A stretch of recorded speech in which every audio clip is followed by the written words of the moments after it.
confusão. Já deu, já. Vamos lá. A Ayn Rand, ela é uma escritora, né? Ela é romancista e ela também é filósofa. Ela escreve romances que na época dela passam em rádio, né? É bem leitura mesmo que eu tô fazendo aqui com vocês. Essa que era a proposta. E assim, a história de vida dela, ela é russa e ela viveu na Rússia antes de virar a União Soviética, né? Quando era Império ainda. E na infância dela, ela gostava muito de ler sobre filosofia, ela gostava muito de Aristóteles. Quando se iniciou a Revolução Russa, ela já sabia que provavelmente ia dar errado, e ela entendia o que estava acontecendo. E ela foi a única pessoa da família dela que conseguiu fugir da União Soviética, e ela foi para os Estados Unidos, que na época, né, foi um pouco antes da crise de 29, e ela chegou lá e ela se decepcionou completamente. Ela estava vendo que as pessoas estavam cometendo os mesmos erros que tinham cometido lá na Rússia, em questões econômicas. E o modo dela de tentar parar aquilo foi escrevendo suas novelas. Então ela passa a filosofia dela através das novelas. Ela tem livro de filosofia, sim, como A Virtude do Egoísmo, um livro muito bom, inclusive. Mas esses livros de romance dela são muito simples e muito fáceis de você entender. Tem uns que são maiores, mas esses que eu vou ler com vocês tem o quê? Deixa eu ver aqui quantas páginas tem. Assim, a Revolta de Atos ficou bem famoso, tem a Nascente também. É basicamente isso, assim, a introdução. Pra quem gosta de escola austríaca, ela era bem amiga, assim, do Rothbard. E, enfim, eu vou começar lendo aqui. Acho que já deu tempo de todo mundo chegar, né? Então eu vou começar. Aqui tá dando vou começar aqui pela apresentação de um cara que chama André Cibarretto. Eu não sei se esse é o mesmo que eu tô pegando agora, é o mesmo livro que eu mandei o link lá no chat, porque eu tô lendo aqui pelo computador e eu tive que baixar aqui, então eu não sei se é o mesmo. Aí eu vou ler aqui, ó. Ayn Rand, 1905 a 1982. Tensionava inicialmente chamar Cântico de ego. No caso, né, o livro chama Cântico, mas ele provavelmente ia chamar ego. E toda a questão dela, da filosofia dela mais individualista e tudo mais. Aí tá aqui. A mudança que se deu porque, segundo ela, o título da obra deveria ter uma conotação religiosa, por se tratar de uma devoção ao indivíduo. Por ego, Rand queria dizer não o símbolo do eu, mas especificamente o eu humano. Apenas o eu humano é capaz, com a sua mente ou faculdade conceitual, de sustentar a faculdade da razão. É a faculdade racional do homem que é responsável por suas escolhas, isto é, aquilo peculiar a um homem que o distingue dos demais e distingue a si próprio e a das suas ideias. Que Ayn Rand queria fazer uma devoção ao ego humano está em consonância com os princípios básicos da sua filosofia, o objetivismo. A saber, razão, individualismo, volição, a sustentação de valores que não contradizem razão, etc. Embora Cântico seja, em termos de concepção temporalmente anterior à Nascente e à Revolta de Atlas, os princípios básicos citados já são nítidos na obra: indivíduo heróico que se revolta contra a ordem política totalitária, o brilhantismo individual que a conduz e as ações socialmente erradas, a punição e a perseguição pela virtude. Embora haja a semelhança de conteúdo, Cântico é atípico, informa-se que consideramos o corpus romântico randiano. Conforme afirma Peikoff, Cântico possui uma história, mas não exatamente uma trama, isto é, não há progresso de eventos levando inexoravelmente para um clímax e um desfecho.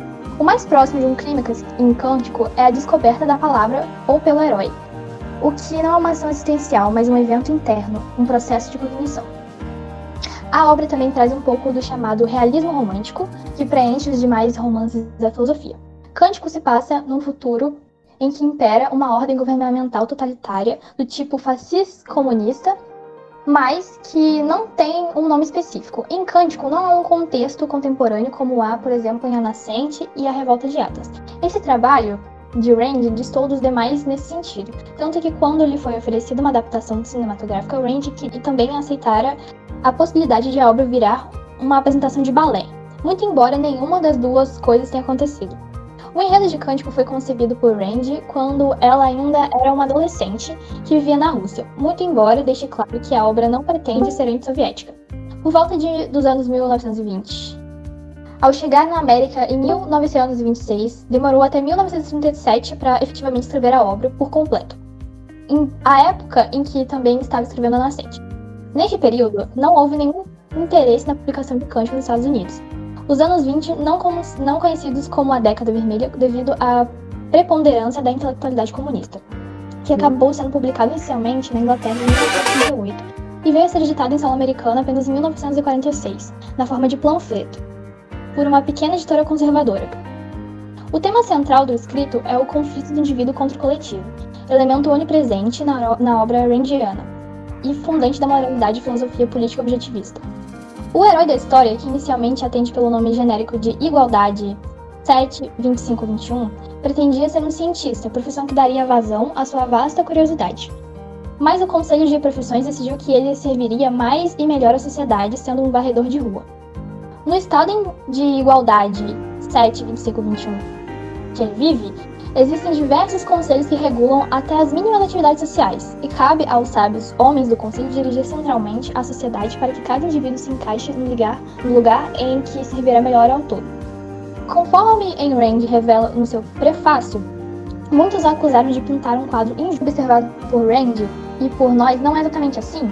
O voto é obrigatório, o alistamento militar é compulsório e o único critério ético aceitável é o utilitarismo, isso é, só são boas as ações que vão gerar felicidade coletiva, justamente a ética servil do sacrifício que Rand criticou ao longo de sua vida e obra. A descrição não só é precisa, como a mensagem é tão urgente quanto a era na época. O conflito do herói para agir, pensar e amar livremente, convivendo com uma ordem governamental totalitária que o oprime, e o núcleo é o núcleo da obra. No período de produção do texto nos Estados Unidos, tanto o nazismo quanto o comunismo eram ideias intelectualmente respeitáveis.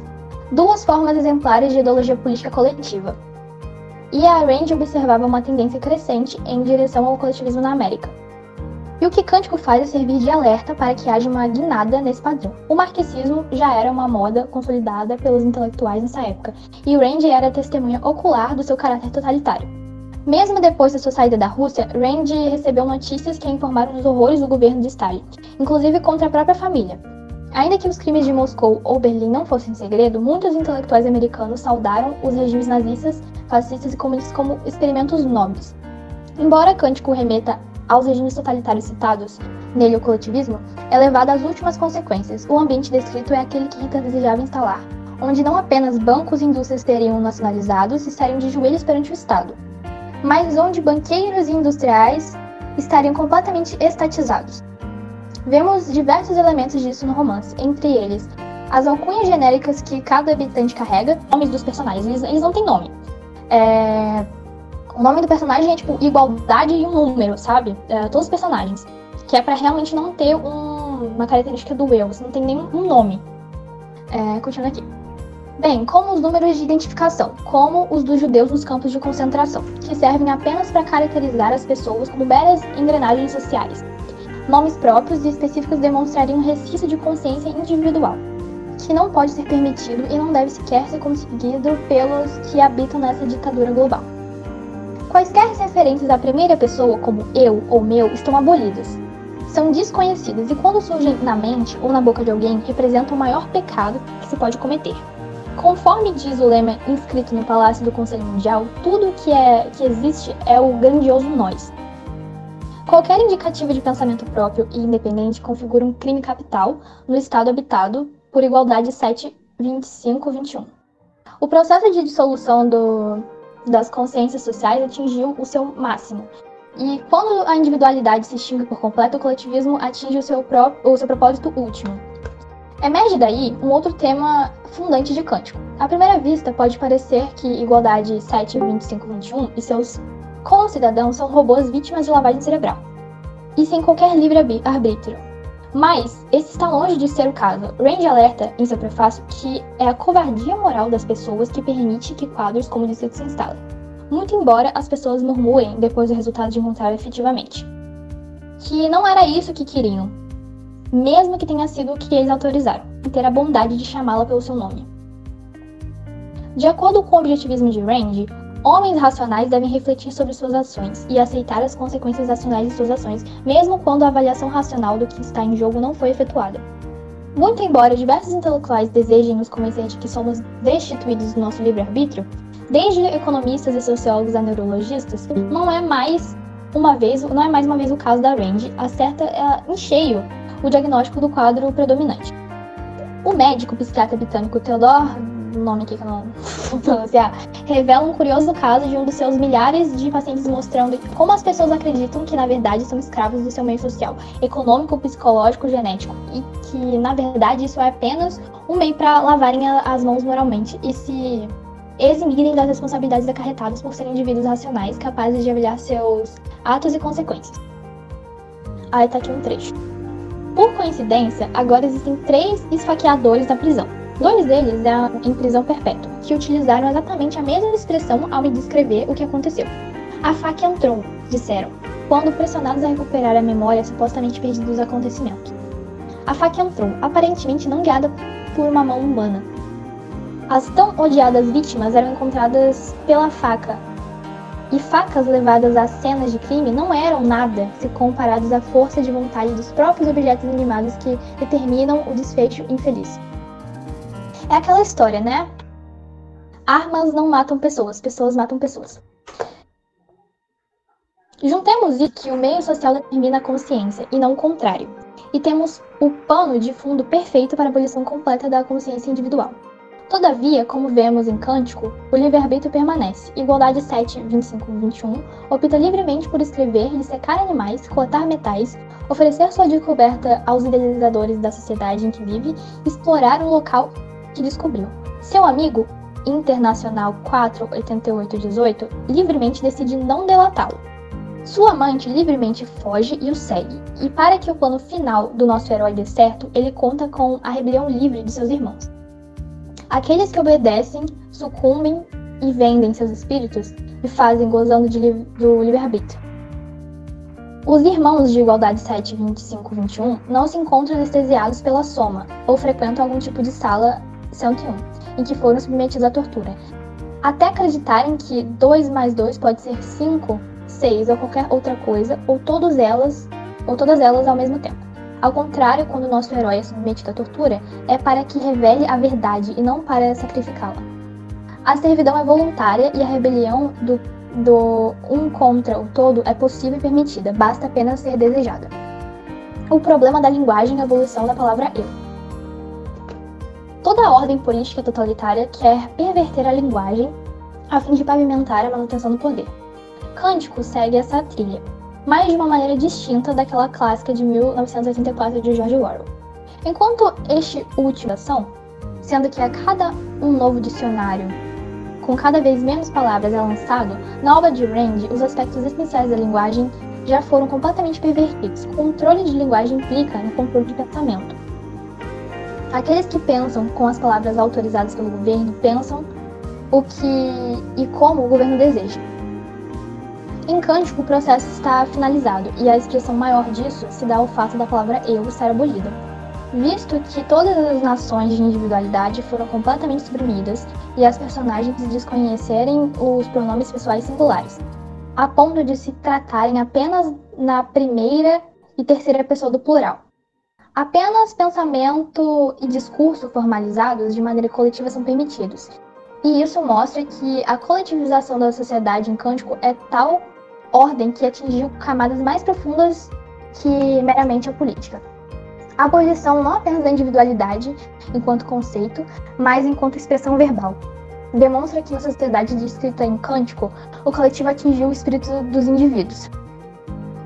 Para Rand, o coletivismo significa subjugar o indivíduo a um grupo, seja o grupo racial, de classe ou ao Estado. E, nessa condição, uma pessoa nada mais é do que meramente engrenagem insignificante e substituível da roda social, e sequer possui uma vida que possa considerar sua. O propósito da sociedade habitada por Igualdade 7, 25 e 21 é incrustar no espírito das pessoas que elas são apenas uma abelha na colmeia, gente cujos objetivos devem se limitar. O pecado, que representa a expressão da palavra eu, é a representação maior da ética do altruísmo, tão bastante criticada por Rand. O princípio básico do altruísmo é que o homem não tem o direito de existir para o seu próprio benefício, que a única justificativa para a existência do homem é servir aos outros, e que o autossacrifício é seu dever, virtude e valor moral mais elevado. O Estado não reconhecer qualquer individualidade leva à inevitável consequência de que nenhum ser humano é especial, único ou brilhante. A amizade e o amor romântico são proibidos, amar ou ser amigo de alguém é um crime de preferência, visto que é pensar da massa disforme um indivíduo e atribuir sentimentos especiais a ele. É considerá-lo melhor, mais importante e diferente de todos os demais irmãos. Quaisquer noções atreladas a alguma forma de individualidade foram obliterados. Em Cântico, o processo que formou a extinção da palavra eu se deu em alguns séculos, e tudo que resta no período em que Igualdade 7, 25 e 21 vive são algumas menções e uma palavra impronunciável. E é um santo da pira. Alguém que livremente escolhe desafiar a ordem vigente e mencionar a dita palavra, além de escolher o nosso herói como mantenedor dessa memória. Ao final da história, quando Igualdade 7, 25 e 21 e a sua amante, Liberdade 5, 3000, estão prestes a redescobrir, e até então a palavra proibida, passam por um curioso conflito mental quando instintivamente tentam se expressar usando noções de individualidade. E naquele momento, não são capazes. O estado é fictício do romance, obteve êxito em expurgar todos os conceitos de personalidade individual, extirpando dos seres humanos todos os meios que até mesmo pensar como indivíduos. Neste ato é mais profunda forma de controle de pensamento já atingida. Os cidadãos iludidos têm apenas um único conceito de si próprio disponível, fragmento solto de um grupo. Todos pensam em si mesmos como amontoados de uma massa disforme, sem nome, sem face e sem individualidade. É interessante pensar a efetividade dos engenheiros sociais do lugar descrito por Rand, visto a habilidade que tiveram em abolir não apenas as individualidades nas camadas políticas e econômicas, mas o próprio vocabulário da individualidade. Nem mesmo as mais sanguinárias ditaduras comunistas ou a Alemanha de Hitler conseguiram obter êxito completo nesse quesito. Ainda assim, ressaltamos novamente que, apesar dessas condições, nossos heróis foram capazes de rebelião. Embora boa parte dos personagens não perceba o que falta exatamente em suas vidas, nosso herói, por exemplo, sempre teve sua individualidade aguçada. Era mais alto que seus colegas e, portanto, diferente. Mais inteligente que seus colegas professores, embora não gostasse das consequências sociais dessas diferenças, Igualdade 7, 25 e 21 sempre desejou aperfeiçoar suas habilidades individuais, em vez de suprimi-las até adequar-se a um grupo. E isso indica uma verdade filosófica profunda, já apontada pelo único filósofo que Rand reconhece como herdeiro intelectual, Aristóteles. É da essência do homem ser racional. E é isso que os personagens que não abriram mão das suas individualidades reconhecem, aos poucos, ao longo da história, mesmo sem a linguagem adequada para expressar cântico. Um dos temas comuns aos romances do tipo distópico é que, na ordem totalitária que usualmente se escrevem, a tecnologia toma proporções colossais e é usada como ferramenta para o estabelecimento e manutenção dessa ordem. De Metrópolis, de Fritz Lang, citamos mais uma vez o 1984, de Orwell, que observamos um futuro tecnologicamente avançado que oprime os indivíduos e que serve desses vastos recursos tecnológicos que produz para controlar a vida e o pensamento das pessoas. O tema da opressão individual é central em Cântico, alinhando a obra com a peça de Orwell. Contudo, no estado descrito por Rand, há um retorno a uma segunda idade das trevas tecnológica, fazendo mais uma vez a obra destoar das outras distopias. Não há energia elétrica, não existem arranha-céus ou trens. As mais recentes inovações são o vidro e a vela, muito embora a força física abundante. Mais uma vez, há uma explicação filosófica de fundo para isso. Para Ayn Rand, criações só podem ser resultado de mentes individuais, de seus criadores. São resultados do livre curso da mente de homens excepcionais, em suas respectivas áreas. Não são consequência de nenhum tipo de mente coletiva, e, portanto, abundam num ambiente em que o pensamento individual não apenas é preservado, mas incentivado e saudado. O que não vimos é o contrário do ambiente descrito em Cântico, que baniu a individualidade até mesmo na linguagem. Thomas Edison do futuro. Todas as grandes criações e invenções, produções industriais, medicinais, científicas, etc., são produtos da mente e de uma mente livre. É o pensamento racional que as trazem à baila e não algum tipo de fé ou mesmo um trabalho braçal. As invenções de grandes homens como Thomas Edison, Galileu, Copérnico, Darwin, homens como Igualdade 7, 25, 21 aumentaram vastamente a qualidade de vida e o bem-estar humano, fazendo notar que a sobrevivência e o melhoramento da espécie humana dependem fartamente do pensamento racional. Esse tipo de aperfeiçoamento se dá sobre quaisquer circunstâncias ou depende de algum contexto político ou social específico. A resposta de Rand em Cântico é que algumas de suas obras é que uma mente genial e criativa precisa de um ambiente em que a liberdade impere. Igualdade 7, 25, 21 não consegue dar vazão a seu potencial criativo, porque nenhuma atividade livre é permitida, e a profissão que lhe foi designada não permite a livre pesquisa. Para concretizar seu talento é preciso violar leis, e é preciso abandonar as rígidas normas sociais. Um pensador livre está comprometido apenas com a lógica, os fatos e os dados brutos colhidos da natureza. Se alguns fatos sociais contradizem esses últimos, são estes últimos que devem ser revistos, mas justamente o que não se passa em Cântico. Ao apresentar sua invenção ao conselho dos eruditos, oferecendo-a, não será atacado e sua descoberta é rejeitada, porque aquilo que não é inferido por todos os homens não pode ser verdade, e não pode ser bom. Isto é, o resultado da ação individual, que não se submete à sanção do todo, é o mal por excelência. Além disso, os homens do conselho também rejeitaram a invenção alegando prejuízo prático a esse todo, que não aprovou a nova tecnologia. Isso é, consequência do desejo pela manutenção do poder e não pela verdade e pelo incremento do bem-estar das pessoas. Uma mente livre e criativa é um desafio constante aos interesses de uma ordem ditatorial. E é por isso que a liberdade do discurso e pensamento é imediatamente cerceada em governos totalitários, seja do tipo nazista, comunista ou fascista. O impedimento do pensamento livre e em sociedade, o impedimento do pensamento livre em sociedade conduz invariavelmente ao empobrecimento do conhecimento científico produzido por essa sociedade. Os planejadores centrais transformaram Igualdade 7, 25, 21 um varredor de rua, isto é, em alguém que ficaria por toda a vida confinado no trabalho manual. Exatamente por saberem que uma posição em que pudesse envolver o seu espírito científico levaria a descobertas que, no limite, poderiam causar um motim que poria abaixo o governo totalitário no poder. Pois sua mente capaz de brilhantismo científico pode não ficar restrita apenas ao domínio da ciência. Ideias mudam o mundo. Ideias mudam o mundo e assim o fazem, porque são produtos da mente. Na ditadura global, em que vive Igualdade 7, 25, 21, não há nada, não há para onde fugir, exceto depois que descobre o túnel,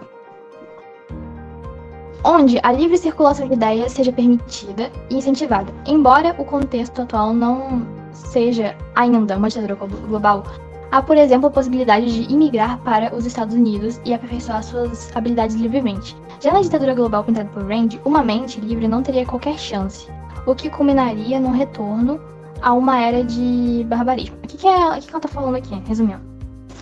Que nesse livro, né, a gente tem o quê? Você não tem nome, você não pode falar pronomes pessoais, não existe a palavra eu nessa sociedade. Não existe ele ou ela, só existe nós. Tudo que acontece, todas as descobertas têm que ser feitas coletivamente. O varredor tiver uma ideia e fazer aquilo, mesmo se aquilo for melhorar a vida de todo mundo, é proibido. E simplesmente não dá pra você... Por exemplo, quando você tem uma ditadura em algum país, você pode de alguma forma tentar fugir daquele lugar e ir pra outro lugar. Mas aqui, no que é descrito pela Ayn Rand, só é uma ditadura global, o mundo inteiro tá desse jeito, não tem pra onde fugir, não tem como você e criar alguma coisa lá, sabe? Não tem como você fugir daquilo. Só existe aquilo. Enfim, dá pra fazer todo um paralelo com o que tá acontecendo agora, mas não vou fazer isso, eu vou fazer depois quando acabar a leitura a gente faz uma cala separada lá pra vocês falarem o que vocês acharam. Uma sociedade que castiga o pensamento individual inexoravelmente retornará à condição do primitivismo bárbaro. A mente humana não pode funcionar adequadamente onde tudo é compulsório. A descrição das angústias dos colegas de sono de Igualdade 7, 25 e 21 torna isso evidente. Embora alguns sejam pessoas normais e capazes de realizações, têm o sono assombrado pelo momento em que algum tipo de reflexão individual é possível e pode ser percebida. Um mundo em que isso ocorre, um mundo em que Igualdade 7, 25 e 21 tem sua mente restringida pelo peso de uma ordem totalitária, só pode ser um mundo que retrocede, em que o atraso impera e a pobreza material e espiritual predomina. Cântico é um quadro fiel do que Rand viu enquanto esteve na Rússia, e do que o mundo pode vir a ser caso esse caminho siga sendo trilhado. Ela é tão brilhante que ela prevê o cara, tipo, tudo o que pode acontecer agora. Enfim. Objetivismo, uma filosofia para o século XXI. Ayn Rand dizia que o objetivismo é uma filosofia para se viver na Terra. Mais o imperativo relativista cognitivo e moral, moral radical, as pessoas subestimam a importância da filosofia, muitas vezes graças aos próprios filósofos. Não há por que levar a sério alguém que admitidamente negue a verdade, exceto talvez para imediatamente deixar de acreditar nessa pessoa, e supor que seu ramo de estudo não passa de um embuste. Contudo, a Ayn Rand criticou ferozmente essa postura, seja em seus trabalhos teóricos, como filosofia... gente, eu não vou traduzir o negócio aqui em inglês, não, foda-se. É um livro que ela escreveu lá, de filosofia. Seja na figura do professor Simon Pritchard em A Revolta de Atlas, e elaborou sólidas defesas da filosofia. Única ciência capaz de responder, com propriedade, as 3 perguntas que inquietam toda a mente racional, a saber: onde estou? Como posso saber disso e o que devo fazer? Mesmo que não percebam, as pessoas ou respondem ou aceitam respostas já prontas para essas perguntas e, portanto, estão consciente ou inconscientemente comprometidas com ideias filosóficas. Aqui está criticando basicamente o que acontece hoje em dia das pessoas, elas não terem ideias próprias, não pesquisarem por si mesmas e só aceitar o que outras pessoas impõem a elas filosoficamente. Exatamente. Motivo pelo qual criei o grupo.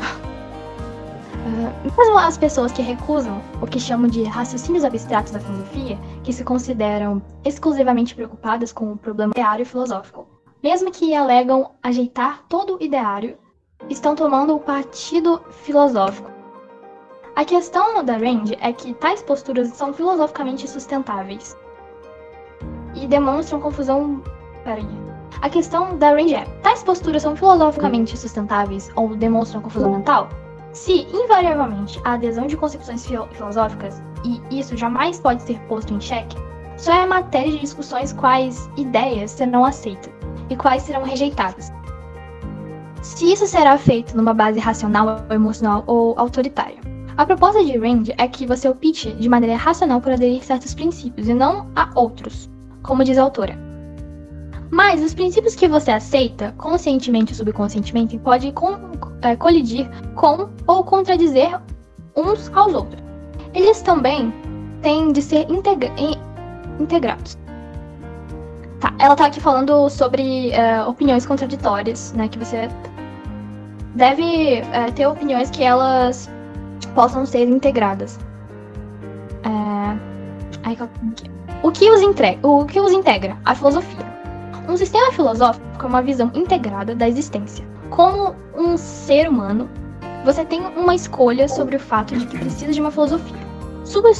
A sua única escolha é se você define sua filosofia por um processo consciente racional disciplinado de pensamento ou deliberadamente escrupulosamente lógico. Ou se você permite que o seu subconsciente acumule uma pilha inútil de conclusões injustificadas, tradições indefinidas, slogans não digeridos, desejos, dúvidas e medos não identificados, jogados juntos ao acaso, mas integrados pelo seu subconsciente como uma espécie de filosofia mal formada e fundida por um único peso firme, a autodúvida, semelhante a uma corrente de uma bola de ferro no lugar onde as asas de sua mente deveriam ter crescido. Ou seja, ela tá falando aqui que... Fez uma comparação falando que você não ter um pensamento filosófico integrado, você ser uma pessoa que você tem umas ideias, assim, soltas, que você pegou de vários lugares diferentes e aquilo não tem pé nem cabeça, é semelhante a você ter uma bola de ferro nas suas costas em vez de você ter asas. Aquele negócio ele te prende no chão, não deixa você melhorar, evoluir e crescer. Dessa maneira, o objetivismo é um sistema filosófico racional, que se propõe a responder às grandes perguntas. Talvez seja o último deles. Para um leitor do século XXI, a elaboração de um sistema filosófico soa não apenas ousada, mas talvez até intrigante. Há realmente ainda quem acredite em sistemas filosóficos? Há ainda quem acredite que a razão humana é capaz de conhecer a realidade e estabelecer verdades? Sim, o objetivismo é um sistema filosófico no sentido estrito do termo, pois é um conjunto racionalmente concatenado de princípios que, ao responder problemas, inclusive as de ordem ética, seguem uma cadeia de implicações lógicas. Ou seja, uma coisa deve ser consequência da outra. Aí tem uma frase da Rand que é assim: pensar é a única virtude básica do homem. Portanto, eu só explicando aqui a frase dela. Ela tá falando que tudo que a gente tem, todas as nossas virtudes, elas vêm da capacidade que o ser humano tem de pensar. Portanto, nosso conflito pela restauração do pensamento individual, racional e sistemático, e para que ele seja possível numa atmosfera filosoficamente hostil, é exatamente o mesmo que o de igualdade 7, 25, 21. Talvez eu seja a igualdade 7, 25, 21, tentando aqui botar um cadinho de conhecimento na cabeça de vocês e fazer vocês pensarem por si mesmos. Talvez eu seja um pouco. Que todas nossas ações sejam baseadas em princípios racionais e não baseadas numa confusão entre interesses, emoções dispersas, apetites primitivos e troca de favores. É obtuso, não apenas para o público geral, mas para o brasileiro em especial. Há uma passagem de A Revolta de Atlas que ilustra essa questão com beleza e clareza de esparro. Trata-se de um diálogo entre o industrial Hank Harden e seu irmão, Peter Harden, que vai lhe pedir um emprego, por ser seu irmão. Vai lhe pedir um favor. E não por ter alguma habilidade para executar trabalhos siderúrgicos. Aí o cara fala: eu preciso de um emprego. E o irmão responde: ele chega lá pra pedir um emprego. Aí ele fala: eu preciso de um emprego, quero dizer, aqui na siderúrgica. Quero que você me dê alguma coisa pra fazer. Isso aqui é uma fábrica. Pera. Muito estranho o jeito que escreveram aqui. Tá. Ele chega lá pra pedir um emprego, fala que quer um emprego na siderúrgica e tal, mas ele não tem nenhum tipo de habilidade. E aí o irmão dele fala: isso daqui é uma fábrica, não é um cassino. Aí ele responde: mas eu sou seu irmão. E aí ele fala: e o que isso quer dizer? Aí ele responde: espera-se das pessoas que citam alguma coisa pelos irmãos. Harden é um dos heróis da obra industrial que não sucumbe à decadência civil causada pelo governo, pela conveniência moral dos outros industriais e pela saída do mundo de mentes brilhantes. E tal age por princípios. Pouco importa se Peter é o irmão ou os sentimentos que nutre por ele. O irmão sempre parasitou o dinheiro de Hank e posou publicamente de benfeitor social. A contratação de um profissional técnico é racialmente mensurada. É decidida com base nas suas competências e habilidades, e não laços familiares ou apelos sentimentais. Isso é, agir por princípios. E é extremamente estranho para uma atmosfera social que convive, promove e aprova que todas as relações se baseiem em favores. Adotar a filosofia racional, cujos valores são racionalmente sistematizados, é agir como Harden. Agir por princípio é fazer o que fez Internacional 88118, ao preferir ocultar os conselhos de a descoberta do túnel em vez de delatar seu amigo Igualdade 7.2521. Numa conferência em Random House, pediram a Ayn Rand que ela resumisse os principais pontos. Eles são uma metafísica, o que existe, calada na realidade objetiva, uma epistemologia, como posso saber, baseada na razão, uma ética, o que eu devo fazer, baseada no interesse próprio, no egoísmo racional, no indivíduo, uma política baseada no capitalismo e uma estética que vê a arte como expressão ideal de seus criadores e de inspiração romântica. Como filosofia não é um emaranhado de ideias, mas um conjunto integrado de princípios, elementos e problemas, por exemplo, de epistemologia. não é respondido a partir de elementos, ideias ou princípios de responsabilidade da metafísica. E assim por diante. Todas as questões filosóficas estão interrelacionadas. A realidade existe, ou como diz Rand, reportando-se a Aristóteles, a existência existe. E existe por si só. Fatos são fatos e não podem ser alterados por qualquer elemento subjetivo que compõe o ser humano ou relativizado. Que a existência existe é um fato básico da metafísica, e a partir de qual devemos pensar em, por exemplo, fazer uma epistemologia. Não há sentido em estabelecer formas seguras de conhecer as coisas, caso essas coisas, existência, nesse contexto justamente um substantivo coletivo que representa todas as coisas existentes, de fato existam. A metafísica, portanto, trabalha com 3 axiomas básicos: a existência, a consciência, isso é, a compreensão de que temos da existência e identidade. Ser é ser alguma coisa, como expressa o clássico princípio aristotélico de identidade. A é A. Acho que, assim, tá meio confuso, né, pra vocês, tá muito grande. Deixa eu ver se vai... Tá, acho que já deu, né, esse prefácio aqui do cara. Deu pra vocês pegarem um pouco das ideias. Vou ler o prefácio da Imani agora. Agora quem tava meio perdido vai entender. Essa história foi escrita em 1937. Mas são apenas escrevi algumas passagens importantes com a linguagem carregada. O tema da história permanece intacto. A história permanece como era. Renovei seu rosto, mas mantive sua estrutura e seu espírito. Estes não precisavam de renovação. Alguns daqueles que leram a história quando foi escrita pela primeira vez disseram que era injusta com os ideais do coletivismo. Não representava, segundo eles, o que o coletivismo prescreve ou pretende. Coletivistas não advogam ou querem dizer essas ou aquelas coisas. Ninguém as advoga. Apontarei apenas para o slogan: produção para o que uso e não para o lucro, que hoje em dia é aceito pela maioria das pessoas como um lugar comum. E como um lugar comum que almeja um objetivo legítimo e desejável. Se qualquer significado inteligível pode ser extraído desse slogan, qual será ele senão uma ideia de que o trabalho de um homem deve submeter-se à necessidade, desejo ou ganho dos outros, senão o seu próprio? O recrutamento para trabalho compulsório é atualmente praticado em qualquer país do planeta em que ele se baseia, senão na ideia de que o Estado é o melhor qualificado para decidir onde um homem pode ser útil aos outros, sendo essa utilidade o único fator levado em consideração enquanto suas próprias aspirações, desejos e felicidade devem ser ignorados, como se fossem de nenhuma importância. Nós temos o Conselho das Vocações, conselhos da eugenia, todo tipo de conselho, incluindo o Conselho Mundial, e se ainda não possuem controle total sobre nós, será por falta de intenção? Ganhos sociais, aspirações sociais e objetivos sociais se tornam as atitudes diárias da nossa linguagem. A necessidade de uma justificativa social para todas as atividades e a toda existência é agora tida como algo certo. Não existe proposta ultrajante o suficiente caso o autor da proposta, por mais vaga e indefinida que seja, defenda algo em nome do bem comum. Alguns consideram, não é o meu caso, que há 9 anos havia alguma desculpa para o homem não conseguir ver para qual direção o mundo estava rumando. Hoje, a evidência é tão escandalosa que nenhuma desculpa pode ser oferecida por mais ninguém. Aqueles que agora se recusam a enxergar são cegos ou inocentes. A maior culpa das pessoas é aceitar o coletivismo por negligência moral.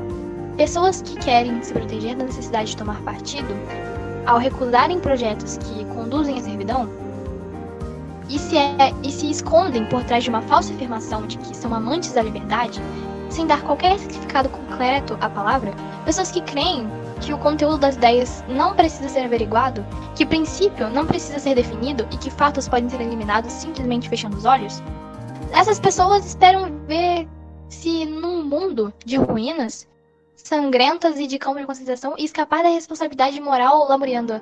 Mas não fui eu, não quis dizer isso.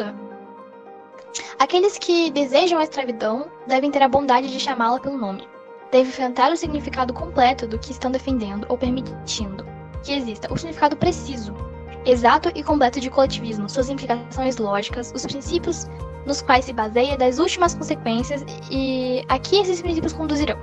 Elas devem encarar isso e não decidir se é isso mesmo o que desejam ou não. Tá. Gente, as coisas que o cara que fez o prefácio falou pode ter ficado bem confuso pra vocês, mas agora que eu vou começar a ler o livro em si, vocês vão perceber que o jeito que a Ayn Rand escreve é bem simples. Tá. 1. É um pecado escrever isso.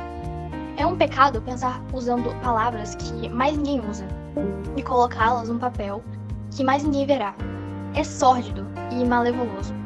É como se falássemos sozinhos, para nenhum outro ouvido exceto o nosso. E bem sabemos que não existe transgressão mais grave do que fazer ou pensar algo por si sós. Nós violamos leis. As leis dizem que os homens não podem escrever, exceto o Conselho das Vocações. Solicitar que os façam. Que sejamos perdoados. Mas este não é o único pecado que recai sobre nós. Cometemos um crime ainda maior, e para esse crime não há nome. Não sabemos qual tipo de punição nos guarda, caso sejamos descobertos, pois tal crime não faz parte da memória humana, e não existem leis que o prevejam. Percebam que isso aqui quem tá falando é o personagem principal. Ele não usa a palavra eu. Ele usa nós. Ele usa somos.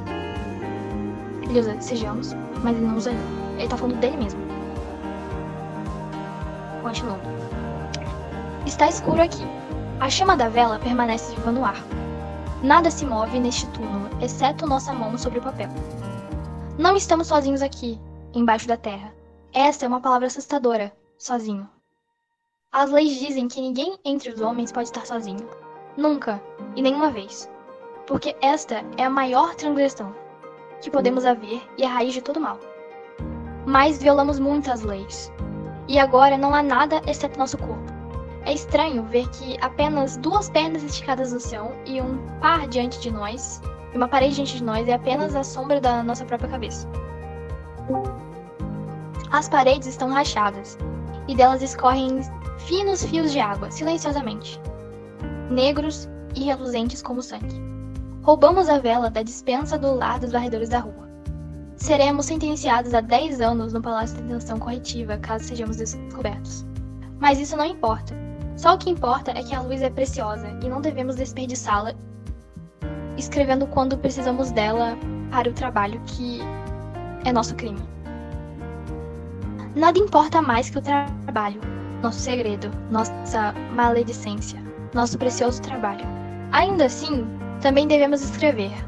Que o Conselho tenha piedade de nós, pois desejamos falar de uma vez por todas para nenhum ouvido exceto o nosso próprio. Nosso nome é Igualdade 72521, tal como é escrito em nosso bracelete de ferro, que todos os homens carregam em seu pulso esquerdo, com o seu nome gravado. Nós temos 21 anos de idade. Temos 1,82 m de altura. E isso é um fardo, pois não existem muitos homens com 1,82 m de altura. Os professores e os líderes sempre olham para nós de sobrancelhas franzidas e dizem: a maldade em seus olhos. Os professores e os líderes sempre olham para nós de sobrancelhas franzidas e dizem: a maldade em seus ossos, Igualdade 72521. Porque seu corpo cresceu para além dos corpos dos seus irmãos. Mas não podemos mudar nossos ossos e tampouco nosso corpo. Nascemos com uma maldição. Ela sempre nos conduziu a pensarmos pensamentos que são proibidos. Sempre nos suscitou desejos que os homens não podem ter. Sabemos que somos maus, mas não há vontade ou poder em nós para resistir. Ambicionamos ser como todos os nossos irmãos, pois todos os homens devem ser iguais. Na parte superior dos portais do Palácio do Conselho Mundial, algumas palavras estão gravadas no mármore, que permitimos para nós mesmos sempre que nós encontramos tentados. Somos um por todos e todos por um. Não há homens exceto o grandioso nós, uno, indivisível e eterno. Repetimos isso para nós mesmos mas não nos ajuda. Essas palavras foram gravadas há muito tempo. Há lodo nos sulcos que formam as letras e listas amarelas no mármore, oriundas de mais anos do que os homens podem contar. Essas palavras são a verdade, por isso estão escritas no Palácio do Conselho Mundial, que é o órgão da verdade. Assim tem sido desde o Grande Renascimento, e ainda muito antes disso, onde nenhuma memória pode alcançar. Mas nunca devemos falar de épocas anteriores ao Grande Renascimento. Caso contrário, somos sentenciados a 3 anos no Palácio da Detenção Corretiva. Apenas os antigos cochicham sobre isso nos entardeceres, no lar dos inúteis. Eles cochicham muitas coisas estranhas acerca de torres que subiam aos céus, sobre carroças que se moviam sem cavalos e sobre luzes que queimavam sem chama naquele tempo, no tempo não mencionável. Mas aquelas épocas são sombrias. Esses tempos passaram quando o homem viu a grande verdade, que é esta: todos os homens são um, e não há vontade alguma exceto a vontade de todos os homens juntos. Todos os homens são bons e sábios. Apenas nós, Igualdade 7, 25, 21, que nascemos com uma maldição. Não somos como os nossos irmãos. E conforme olhamos para a nossa vida passada, vemos que sempre fomos assim. E foi isso que nos conduziu passo a passo para a nossa última transgressão, o crime dos crimes, escondido aqui sob a terra. Lembramo-nos do lar das crianças, onde vivemos até os 5 anos de idade, junto com todas as crianças da cidade, que nasceram no mesmo ano. Os dormitórios eram brancos e limpos, e nada havia lá, exceto umas 100 camas. Nós somos iguais aos nossos irmãos, salvo por nossa transgressão. Nós brigamos com nossos irmãos. Existem poucas ofensas piores que brigar com nossos irmãos, em qualquer idade e por qualquer razão que seja. Assim, o Conselho do Lar nos disseram, e também para todas as outras crianças daquele ano. Sempre éramos trancados no porão. Quando tínhamos 5 anos de idade, fomos enviados para o lar dos estudantes, onde há 10 tipos de tutela, para cada 10 anos de aprendizado. Os homens devem aprender até que alcancem 15 anos. Depois disso, vão trabalhar. No lar dos estudantes, nós não levantávamos quando a grande companhia tocava na torre, e voltávamos para nossas camas quando ela tocava novamente. Antes de tirarmos nossas roupas, paramos no grande salão de dormir, erguemos nosso braço direito e dizemos conjuntamente com 3 professores: não somos nada, a humanidade é tudo. Pela graça de nossos irmãos estamos autorizados a nossas vidas. Existimos por meio de para e graça aos nossos irmãos, que são o Estado. Amém. Então dormimos. Os dormitórios eram brancos e limpos, e nada havia lá, exceto umas 100 camas. Nós, Igualdade 7, 25, 21, não éramos felizes naquele ano no lar dos estudantes. Não que o aprendizado não fosse para nós, é que o aprendizado era muito fácil.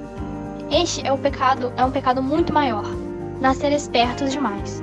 Não é bom ser diferente de nossos irmãos, mas é maligno ser superior a eles. Os professores nos diziam isso, e franziam as sobrancelhas quando olhavam para nós. Então lutávamos contra essa maldição, tentávamos esquecer nossas lições, mas sempre acabávamos nos lembrando. Tentávamos não entender o que os professores nos ensinavam, mas sempre entendíamos antes mesmo dos professores terem ensinado.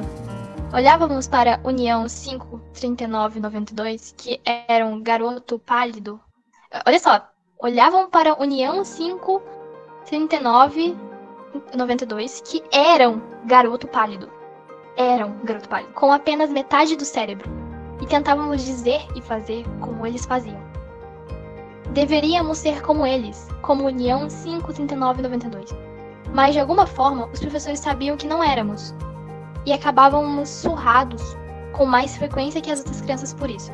Os professores eram justos, pois foram designados pelo conselho, e o conselho representava a voz de toda a justiça e de todos os homens.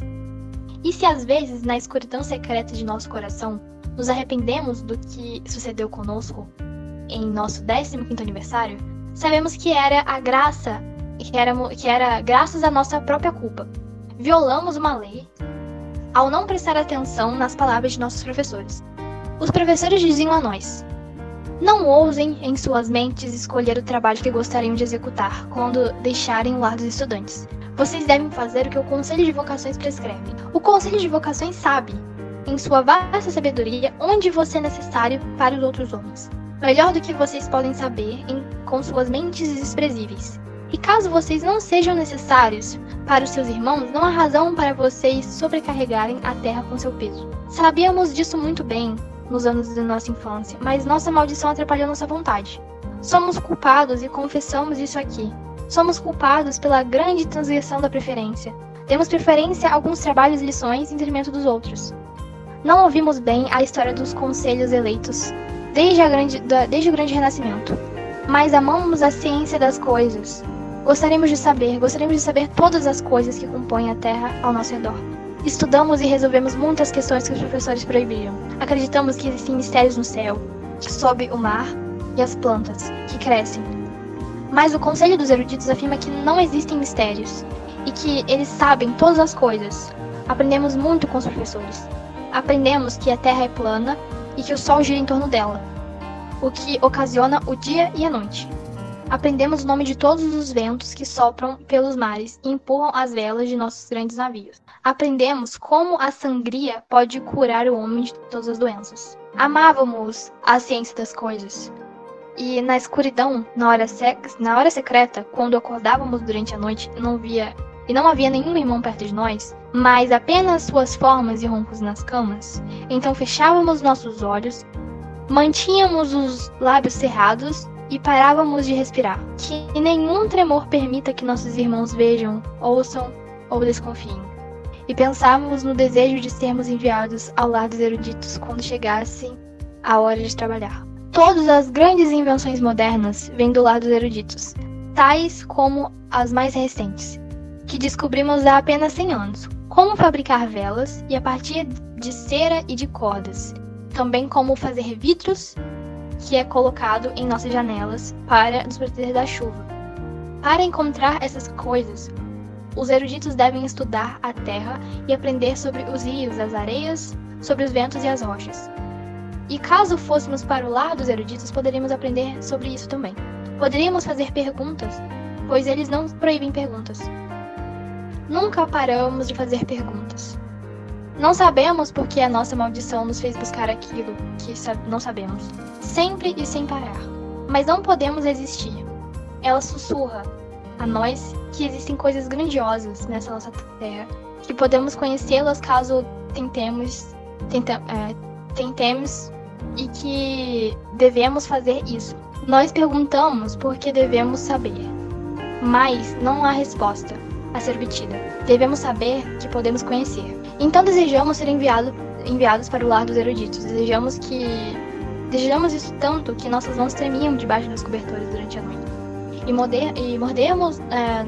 mordemos nosso braço para interromper a outra dor, que não podíamos suportar. Isso era ruim, e não ousávamos encarar nossos irmãos pela manhã.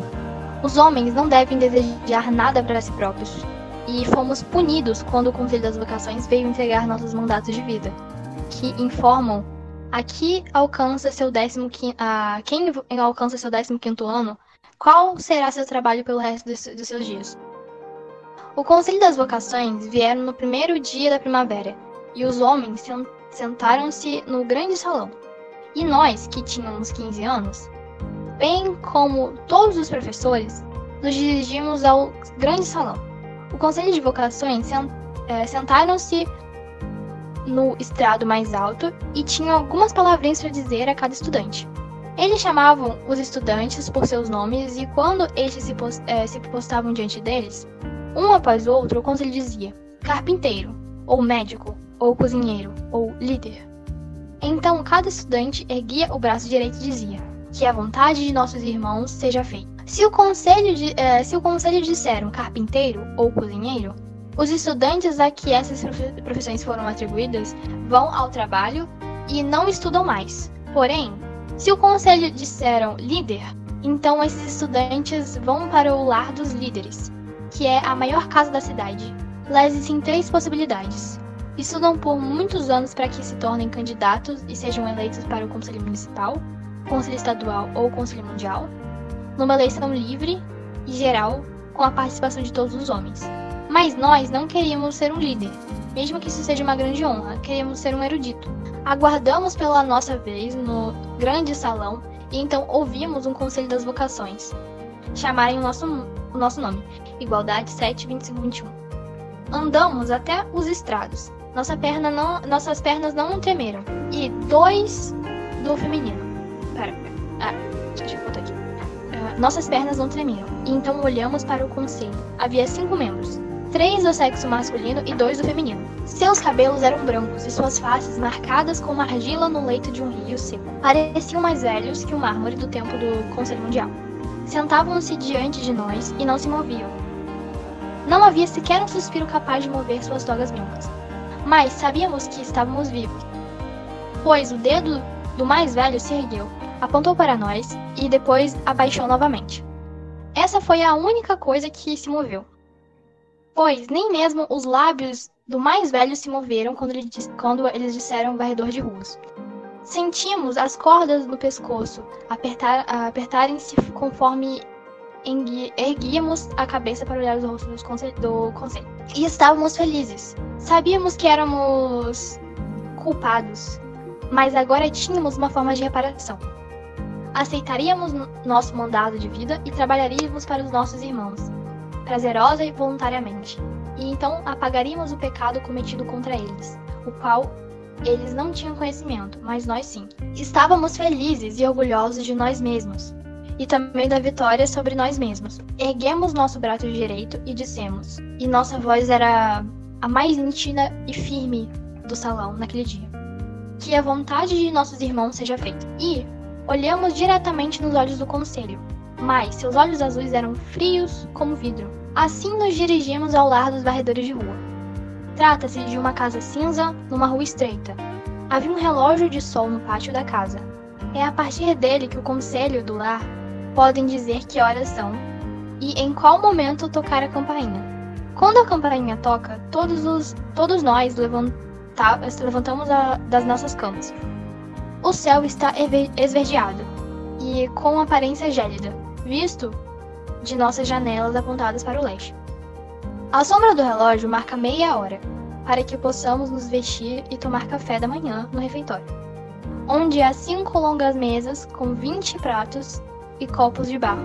Então vamos trabalhar nas ruas da cidade, com nossas vassouras e rodas. Em 5 horas, quando o sol está a pino, retornamos para o lar e almoçamos. O tempo permitido para isso é de 1h30. Depois voltamos ao trabalho, transcorridas por outras 5 horas. As sombras nos pavimentos são azuladas e o céu está azul, com um brilho profundo que, na verdade, não é brilhante. Voltamos para o jantar, que dura 1 hora. Em seguida, a campainha toca e andamos em fila única até os salões da cidade, para o encontro social.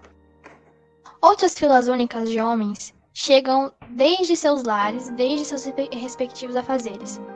As velas estão acesas e os conselhos de diferentes lares sabem num púlpito e falam conosco sobre os nossos deveres e nossos irmãos. Por isso, líderes visitantes também sobem ao púlpito e leem discursos que foram escritos no Conselho Municipal naquele mesmo dia. Pois o Conselho Municipal representa todos os homens e todos os homens devem reconhecer o que eles dizem. Então, entonamos o hino da Irmandade, o hino da Igualdade, o hino do Espírito Coletivo. O céu era de um roxo esmaecido quando voltamos para o lar. A campainha toca e andamos em fila para o Teatro Municipal para 3 horas de recreamento social. Lá, uma peça é apresentada no palco, com 2 grandes coros do lar dos artistas, que perguntam e respondem juntos, em 2 grandes vozes. As peças versam sobre o trabalho duro, e como ele é louvável.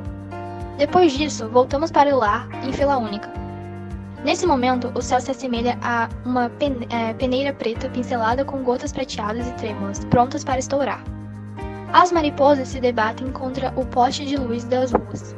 Vamos para as nossas camas e dormimos até que a campainha toque novamente. Os dormitórios são brancos e limpos, e livres de qualquer coisa, exceto por 100 camas. Vivemos dessa maneira por 4 anos.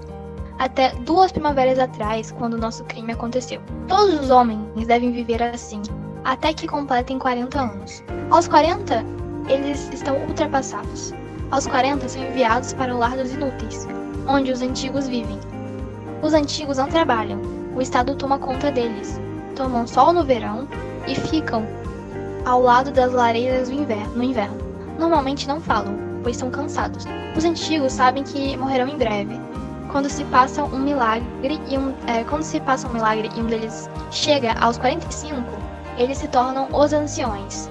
E as crianças que fitam quando passam pelo lar dos inúteis. E as crianças os fitam quando passam pelo lar dos inúteis. Esta é a nossa vida, a de todos os nossos irmãos e todos que vieram antes de nós. Essa teria sido a nossa vida caso não tivéssemos cometido nenhum crime. O que mudou tudo para nós foi a nossa maldição, que nos conduziu ao crime. Teríamos sido bons varredores de rua, e como todos os nossos irmãos varredores de rua, livres do maldito desejo do saber. Olhávamos demais para as estrelas, para as árvores e para a terra durante a noite. E quando limpávamos os jardins eruditos, recolhíamos os frascos de vidro, pedaços de metal e os ossos secos que eles haviam descartado. Desejávamos ficar com essas coisas para estudá-las, mas não tínhamos lugar para isso. Então as levávamos para a fossa da cidade. Ali fizemos a descoberta.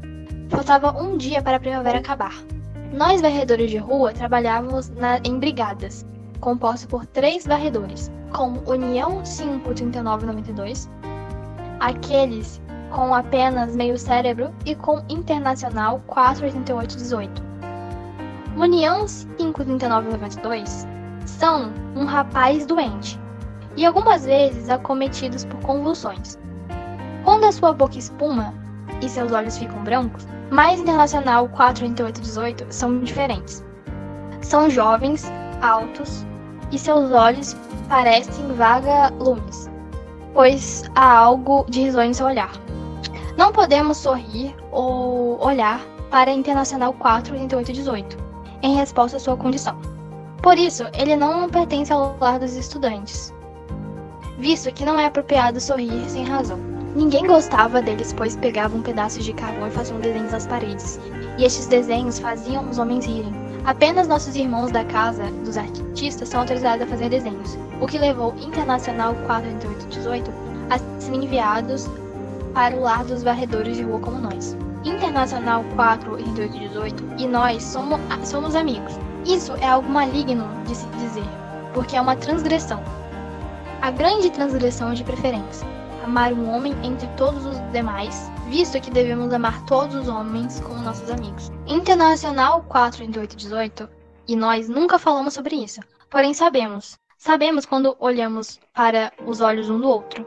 E quando esses olhares desacompanhados de palavras ocorrem, ambos sabem de coisas estranhas para as quais não existem palavras.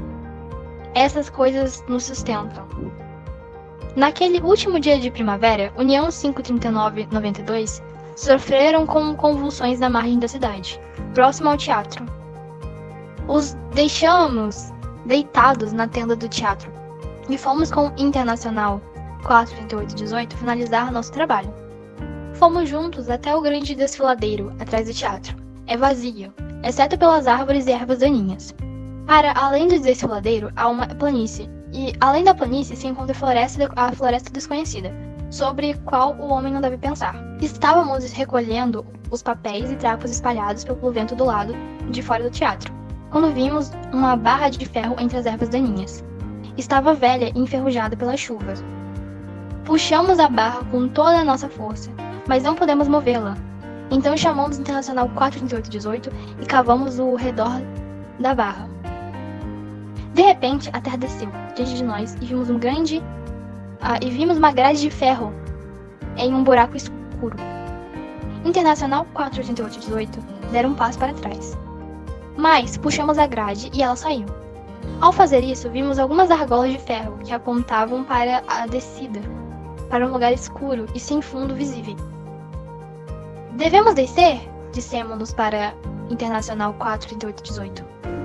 É proibido, responderam. Dissemos, o conselho não sabe da existência desse buraco, portanto, não pode ser proibido. E responderam, Visto que o conselho não sabe da existência desse buraco, não pode haver qualquer lei permitindo a entrada. E tudo que não é permitido por lei é proibido. Ainda assim devemos ir, respondemos. Estavam assustados, mas permaneceram lá e observaram descermos. Difícil ler esse negócio aqui, cara. Os verbos completamente zoados para conjugar. Nervoso. Seguramos nas argolas com nossas mãos e pés. Não conseguíamos ver nada abaixo de nós e acima de nós. O buraco que mostrava o céu diminuía cada vez mais, até que ficou do tamanho de um botão. Então nosso pé tocou o chão. Esfregamos nossos olhos, pois não conseguíamos ver. Isso fez com que nossos olhos fossem úteis na escuridão, mas não podíamos acreditar naquilo que víamos. Nenhum homem que conhecemos poderia ter construído esse lugar. Tampouco os homens conhecidos para nossos irmãos que viveram antes de nós. E ainda assim, isso foi construído por homens. Era era um grande túnel. Suas paredes eram espessas, porém agradáveis ao toque.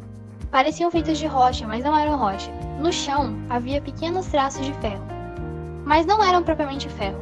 Eram macios e frios como vidro. Nós ajoelhamos e seguimos em frente engatinhando, acompanhando os traços de ferro para ver até onde nos conduziriam. Havia uma noite inteira pela frente.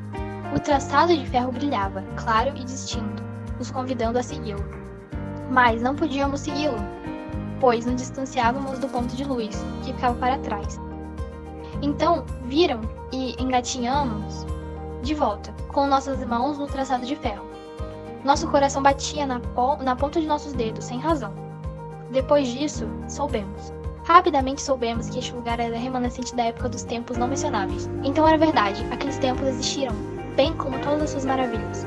Há centenas e centenas de anos os homens conheceram segredos que se perderam. E pensamos, este é o lugar insano.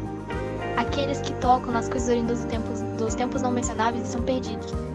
Mas nossas mãos, que seguiam a trilha conforme engatinhávamos, agarraram-se ao ferro. Era como se a pele de nossas mãos estivesse sedenta e implorando por algum fluido secreto contido no metal, escorrendo por ele em meio à escuridão. Retornamos à terra. Internacional 43818 nos encararam e deram passos para trás. Igualdade 725-21 disseram. Seu rosto está branco. Mas não conseguíamos falar e permanecemos parados olhando para eles. Se retiraram, como se não pudessem nos tocar. Então sorriram, mas não era um sorriso com interesse sexual. Era um sorriso deslocado e explicante. Ainda assim, não podíamos falar, então disseram. Devemos reportar nosso achado ao Conselho Municipal e ambos seremos recompensados. Após isso, conversamos. Nossa voz era firme e não havia qualquer sinal de compaixão. Dissemos, não devemos reportar nosso achado ao Conselho Municipal. Não devemos reportar a nenhum homem. Eles ergueram as mãos de forma que tampassem os ouvidos. Nunca havia ouvido tais palavras. Internacional 43818, perguntamos. Vão nos reportar ao Conselho Municipal e assistir-nos sermos chicoteados até a morte? Permaneceram impassíveis e de repente responderam. Preferimos morrer. Portanto, dissemos, permaneçam em silêncio. Este lugar é nosso. Este lugar pertence a nós. Igualdade 725-21. E mais nenhum outro homem na terra. E caso abramos mão dele, abriremos mão de nossa vida também. Após isso, olhamos os olhos de Internacional 43818 e eles estavam lacrimejando. Mas eles não ousaram deixar que as lágrimas caíssem.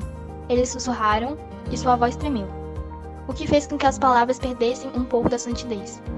A vontade do Conselho está acima de todas as coisas, pois representa a vontade de nossos irmãos que é sagrada. Mas, se vocês desejam assim, nós desobedeceremos. Preferimos ser mais agradáveis com vocês do que com nossos demais irmãos. Que o Conselho tenha piedade sobre nossos corações. Então caminhamos juntos de volta ao lar dos varredores de rua. Caminhamos em silêncio. E assim foi que passamos todas as noites. Quando as estrelas estão bem altas e os varredores de rua sentam-se no teatro municipal, nós, Igualdade 7, 25, 21, escapamos e corremos para a escuridão até nosso esconderijo. É fácil deixar o teatro. Quando as velas estão apagadas, os artistas vêm no palco. Olhos nenhum são capazes de ver quando saímos. Passamos por debaixo de nossos assentos e da tenda. Posteriormente, é fácil andar vagarosamente pelas sombras e se aproximar de onde Internacional 43818 estão sentados. Na fila que segue por fora do teatro. Está escuro nas ruas, e nenhum homem se encontra nelas, pois nenhum homem pode andar pelas ruas da cidade, quando não tem permissão que autorize a isso. Toda noite corremos para o desfiladeiro, removemos as pedras que nós mesmos amontoamos sobre a grade de ferro para esconder a entrada dos demais homens. Todas as noites, por 3 horas, ficamos debaixo da terra sozinhos. Roubamos velas do lar dos varredores de rua e também roubamos fósforos, facas e papel e trouxemos para este lugar. Também roubamos frascos de vidro, pólvora e ácido do lar dos eruditos.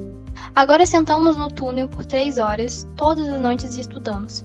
Fundimos metais estranhos, misturados a ácidos, e secamos animais que achamos na fossa da cidade. Construímos um forno com as pedras que juntamos nas ruas. Queimamos a madeira que encontramos no desfiladeiro.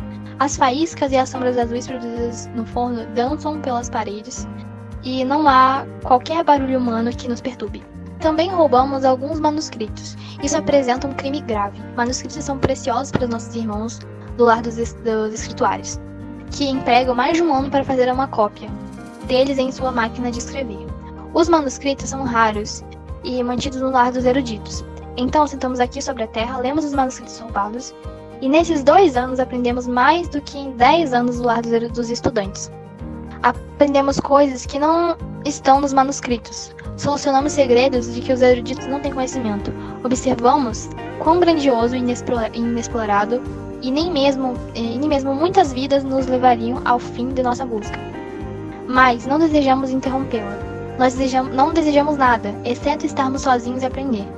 Acompanhar a nossa visão e tornar mais nítida que a de um falcão e mais clara que um cristal. Os modos pelo qual o mal age são estranhos. Somos falsos diante de nossos irmãos. Estamos desafiando a vontade de nossos conselheiros. Nós, sozinhos, dos milhares que caminham por essa terra, estamos fazendo um trabalho que não tem propósito, exceto o fato de querermos executá-lo. A maldade de nosso crime não deve ser investigada pela mente humana. A natureza da nossa punição, caso seja descoberta, não deve ser ponderada pelo coração humano. Nunca, nem mesmo na memória dos anciões, houve homens fazendo o que estamos fazendo. Ainda assim, não sentimos nenhuma vergonha ou nenhum arrependimento. Dizemos para nós mesmos que somos desgraçados e traidores, mas não sentimos nenhum peso sobre nosso espírito e nenhum medo em nosso coração. Parece a nós que nosso espírito é claro, como o lago que só é atingido pelos raios do sol. E, em nosso coração, não são estranhas as emboscadas do mal. Há a paz que não houve durante 20 anos.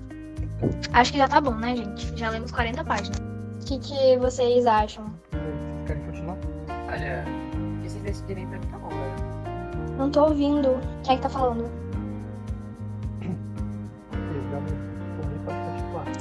Não conseguindo te ouvir.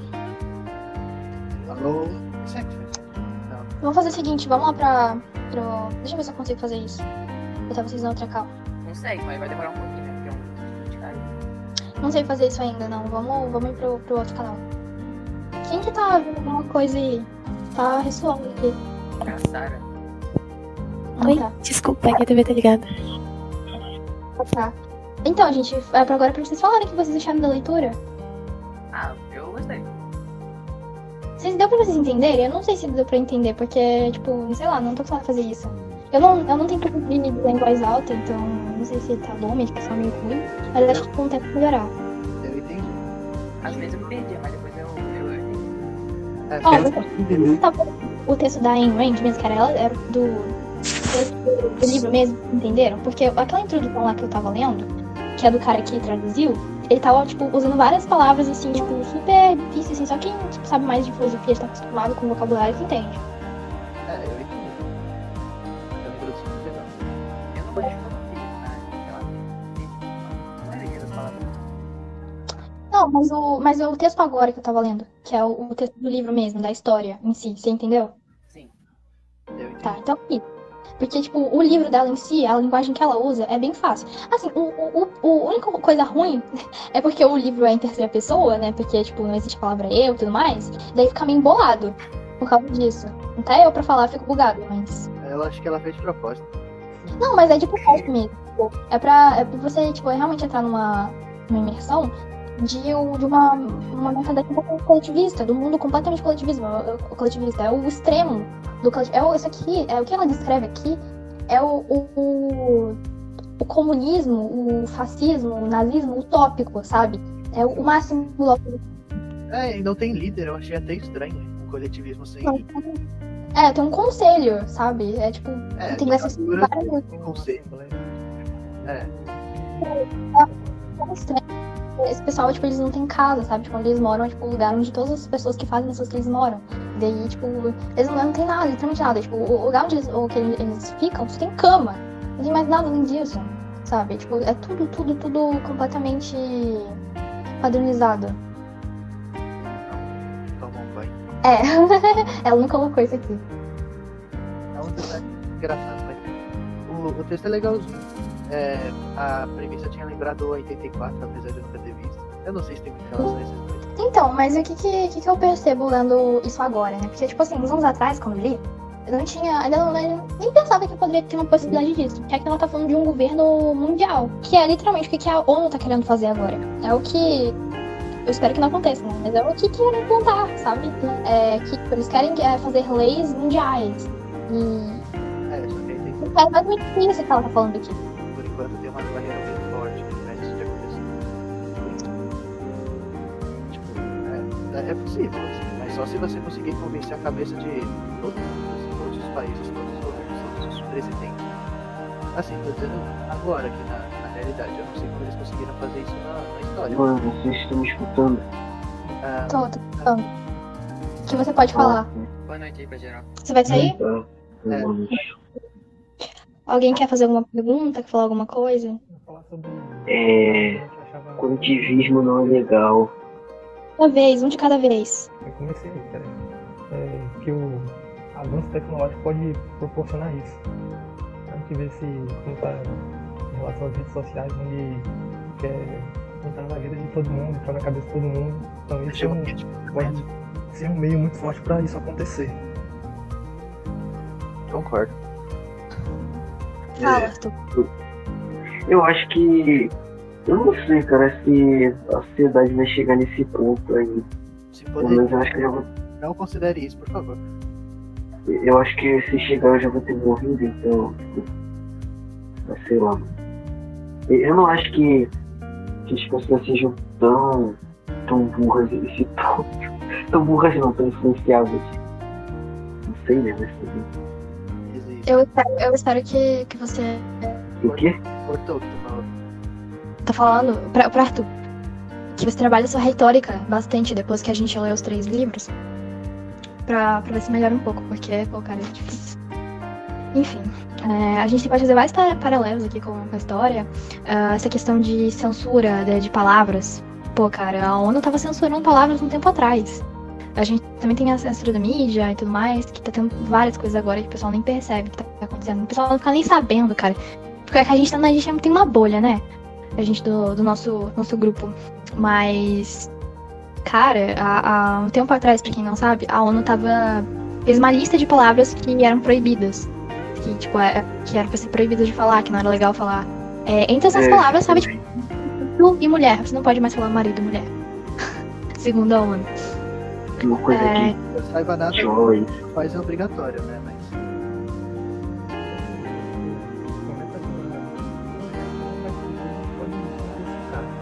tipo as redes sociais, YouTube,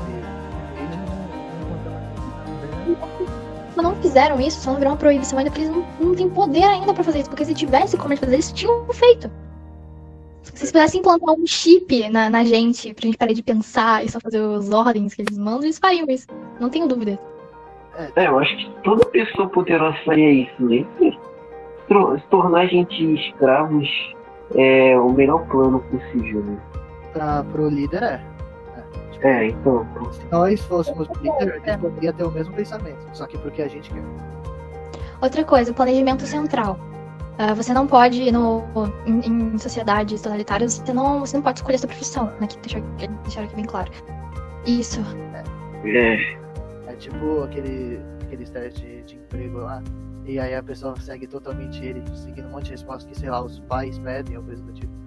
Isso já acontece, só que depende muito da pessoa. Gente, eu acho que na Venezuela mesmo, acontece isso às vezes, em outros regimes assim, que a gente teve, já acontecia isso, de você não poder escolher sua profissão. E não só isso, né, também o planejamento central tem o problema da comida também, todo mundo já sabe disso, né, não preciso nem falar sobre o problema da comida. Pela economia deles, é muito difícil. Isso aí nem eu sabia. Foda-se. Acho que ninguém quer falar mais nada mesmo, já tá bom já cansaram de ouvir a minha voz? Eu não sei, eu não escutei nada ainda, tava dormindo. Tá bom, então eu vou fechar aqui. Espero que tenha sido de relevante pra vocês. Espero melhorar, eu sei que... Me façam críticas, é sério. Tipo, se tiver alguma coisa ruim, vocês me avisam pra eu tentar melhorar. Cara, foi muito Eu acho que você Você acha? às vezes pausa. Não, você pausa Eu acho que foi no meio tipo, desse jeito. de uma frase assim. Eu aí vou mandar acaba- mensagem, gente. Eu acho Aí eu acho que acaba. Mas pela leitura, que ela não é tão fácil. Ai, viado. É foda, né, gente? Eu recebi 11 mensagens diferentes aqui, nenhuma do meu namorado. Tô desde segunda-feira esperando ele me mandar mensagem. NTP é foda.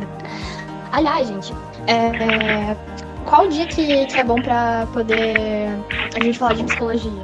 Vamos escolher já o dia. Quem tá mutado pode falar no chat. Já sabe. Sei lá, qualquer dia. Na terça. Na semana que vem que ele faz domingo e segunda ele vai querer fazer, eu acho. Aí terça. Precisa ser 4, né? ou quarta.